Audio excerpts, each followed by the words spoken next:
जहां दोस्तों पश्चिम बंगाल समेत अन्य राज्यों पर जो ओपिनियन पोल सामने आ रहा है, इनमें अगर बात की तो 5 राज्यों पर जो ओपिनियन पोल निकल के आ रहा है सामने, वो एबीपी न्यूज और सी वोटर ने जो नया सर्वे किया है, इसमें कौन बनेगा मुख्यमंत्री, किसकी होने वाली है जीत, इस पर 5 राज्यों पर आपको सटीक आंकड़े, क्योंकि ये बड़े न्यूज चैनल ने ये ओपिनियन पोल दिया, अपने आंकड़े दिए हैं। और चुनाव यानी वोटिंग के पहले इन राज्यों पर क्या कुछ होने वाला है, बंगाल में आखिर किसकी बनने वाली सरकार, क्योंकि इन 5 राज्यों में सबसे महत्वपूर्ण राज्य पश्चिम बंगाल ही माना जा रहा है, क्योंकि यहां पर बीजेपी और टीएमसी में ही कांटे की टक्कर है। लेकिन इससे दिलचस्प यहां पर कांग्रेस लेफ्ट का गठबंधन, इसके अलावा चौथी टीम एआईएम भी यहां पर चुनावी मैदान में उतर चुकी है। तो क्या कुछ होने वाला है, चुनाव तारीखों का ऐलान हो चुका है। पश्चिम बंगाल में 8 चरणों में यहां पर वोटिंग होने वाली है, असम में 3 चरणों में, इसके अलावा पांडुचेरी, तमिलनाडु, केरल में एक ही दौर में यहां पर जो है वोटिंग होगी, वो की यहां पर 6 अप्रैल को होगी। लेकिन 5 राज्यों के लिए एबीपी न्यूज और सी वोटर ने जो नया सर्वे दिया है, इन पर क्या कुछ आंकड़े निकल के सामने आ रहे हैं। इन 5 राज्यों में अगर सबसे पहले बात कर लेते हैं असम, जो कि 3 चरणों में यहां पर वोटिंग होने वाली है, तो असम में यहां पर 42% वोट शेयर बीजेपी के पक्ष में दिखाई दे रहा है, और जो बीजेपी के अन्य जो सहयोगी पार्टी है उसको भी मिलाकर यह वोट शेयर तैयार किया गया है। जबकि कांग्रेस प्लस यहां पर एआईयूडीएफ जो गठबंधन हो चुका है, उसको 31% वोट शेयर और अन्य को 27% वोट शेयर जा रहा है। लेकिन इसे सीट में अगर कन्वर्ट किया जाए तो यहां पर बीजेपी को बड़ा फायदा है, और बीजेपी को यहां पर जो है 68 से 76 सीटें बीजेपी को असम में मिलती नजर आ रही हैं। और असम में यहां पर बीजेपी प्लस सहयोगी जो पार्टी है वो एक बार फिर से सरकार बनाने के आंकड़े तक पहुंच रही है, यानी 64 सीटों पर जो पूर्ण बहुमत का आंकड़ा मिलता है उससे कई ज्यादा बीजेपी निकल रही है। यानी असम में एक बार फिर से बीजेपी की वापसी हो सकती है।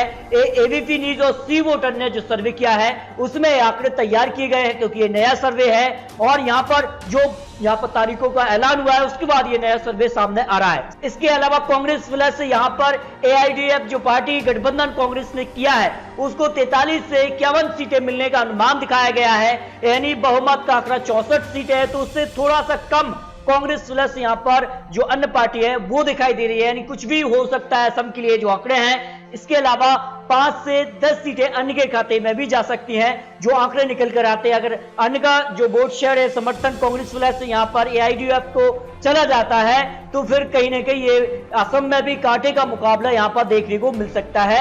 असम में बीजेपी वापसी कर सकती है, ओपिनियन पोल के हिसाब से 126 सीटें यहां से निकल कर आती हैं। तो तमिलनाडु के लिए जो ओपिनियन पोल सी वोटर ने किया उसमें 234 सीटों के लिए जो आंकड़े बनते नजर आ रहे हैं, बीजेपी को बड़ा झटका है। बीजेपी और एआईडीएम की जो कि वर्तमान में सरकार में है, और इनको बड़ा झटका लग सकता है।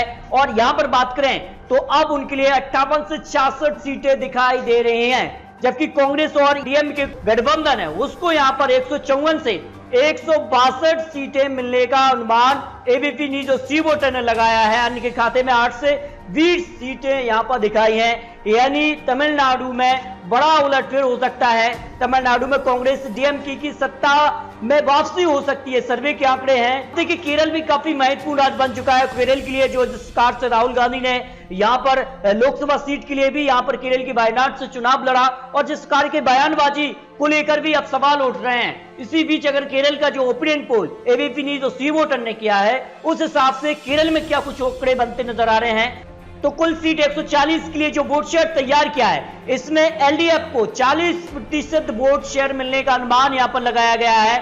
और यहां पर बात करें तो एलडीएफ के साथ जो वाम दल है, लेफ्ट गठबंधन, यहां पर एक मजबूत यहां पर पकड़ है। और कहीं ना कहीं केरल का जो इतिहास है कि हर 5 साल बाद यहां पर सत्ता परिवर्तन देखने को मिल रहा है, यानी इस हिसाब से आंकड़ों को देखा जाए तो केरल में एक बार फिर से एलडीएफ सत्ता में वापसी कर सकता है अगर ये वोट शेयर सीटों में कन्वर्ट हो जाता है, तब ये आंकड़े हैं। जबकि यूडीएफ जो गठबंधन है उसको 33% वोट शेयर जा रहा है, जिसमें कांग्रेस भी है और यहां पर अन्य जो गठबंधन है वो है। इसके अलावा बीजेपी को केवल 13% वोट शेयर केरल में मिलता नजर आ रहा है, जिस प्रकार से अगर इसको कन्वर्ट किया जाए सीटों में तो 140 सीटों के लिए 83 से 91 तक एलडीएफ गठबंधन, जिसमें अन्य वामदल लेफ्ट गठबंधन जो है सीपीआई है, वो यहां पर एक बार फिर से केरल में सत्ता में वापसी कर रहे हैं। जो इतिहास है उसको पलटते नजर आ रहे हैं, जो आंकड़े कहते हैं कि 30 से 35 साल का इतिहास है कि हर 5 साल में केरल में सत्ता परिवर्तन देखने को मिलता है।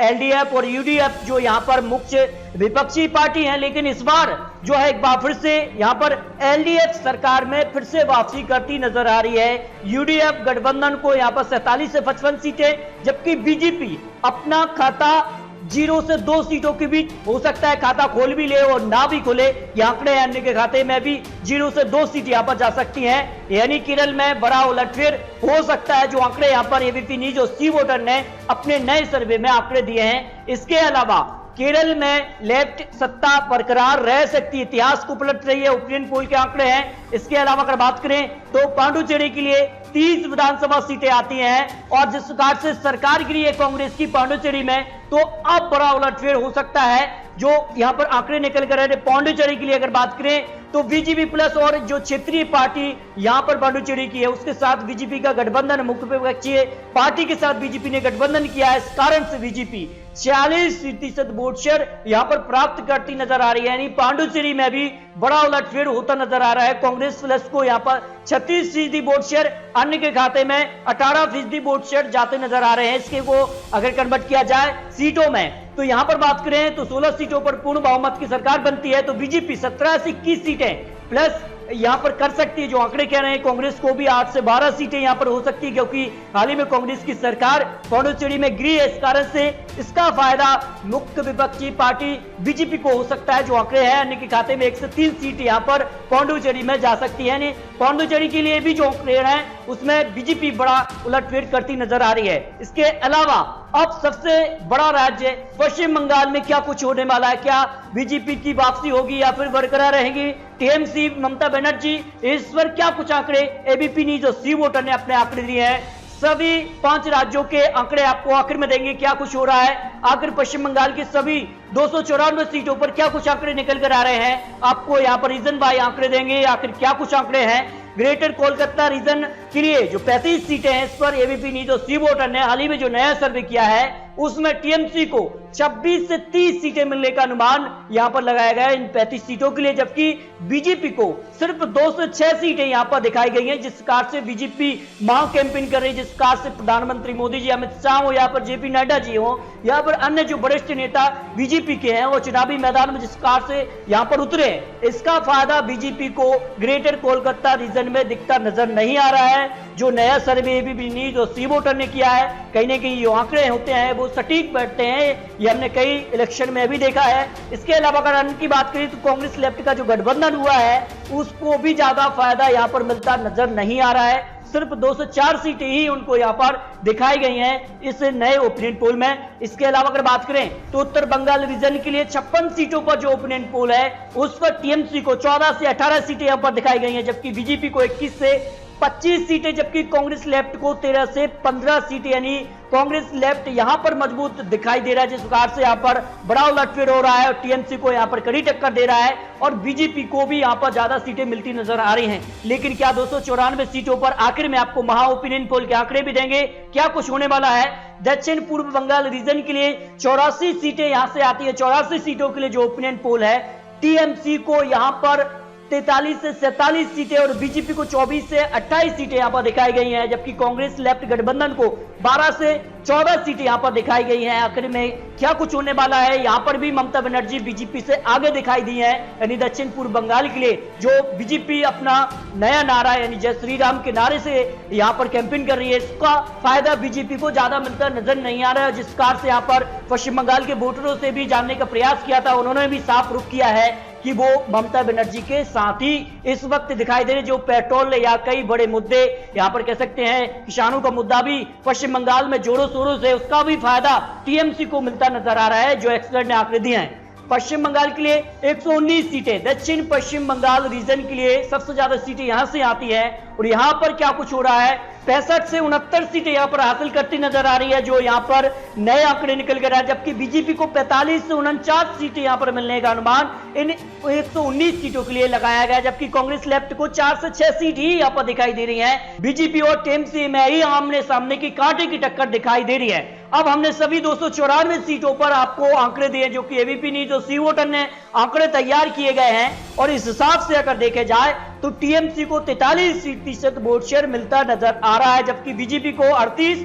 कांग्रेस लेफ्ट को 13, अन्य के खाते में भी 6% वोट शेयर जा रहा है। यानी 43% वोट शेयर का मतलब सीधे तौर पर लगा सकते हैं पश्चिम बंगाल में बड़ा उलटफेर नहीं हो रहा है, यानी पश्चिम बंगाल में टीएमसी बरकरार रह सकती है अगर इस तरह के आंकड़े फाइनल आंकड़ों के रूप में हमको मिल जाते हैं। ये आंकड़े यहाँ पर एबीपी न्यूज और सी वोटर ने दिए हैं, जिसमें टीएमसी को 148 से 164 सीटें, यानी 148 का जो आंकड़ा है उसको टीएमसी आसानी से प्राप्त करती नजर आ रही है। यानी कांग्रेस लेफ्ट और अजुद्दीन ओवैसी जो यहाँ पर फैक्ट डाल रहे हैं, जो कि मुस्लिम वोट बैंक को एक कहना चाहिए कि बंटवारा हो रहा है, उसका ज्यादा असर यहाँ पर नहीं हो रहा है और टीएमसी फिलहाल जो है 148 से 164 सीटों तक पहुंचती नजर आ रही है, जबकि बीजेपी को यहां पर 92 से 108 सीटों तक बीजेपी इन 294 सीटों तक पहुंच रही है। लेकिन ये बीजेपी के लिए भी काफी यहां पर बड़ी उछाल है, क्योंकि 3 सीटें पिछले चुनाव में बीजेपी ने हासिल की थी और 3 सीटों से अगर कोई पार्टी 100 तक पहुंचती है, 100 सीटें भी प्राप्त करती है, तो उसके लिए एक काफी बड़ी उपलब्धि है। लेकिन यहां पर बीजेपी का दावा है कि इस बार तो 200 पार होंगे।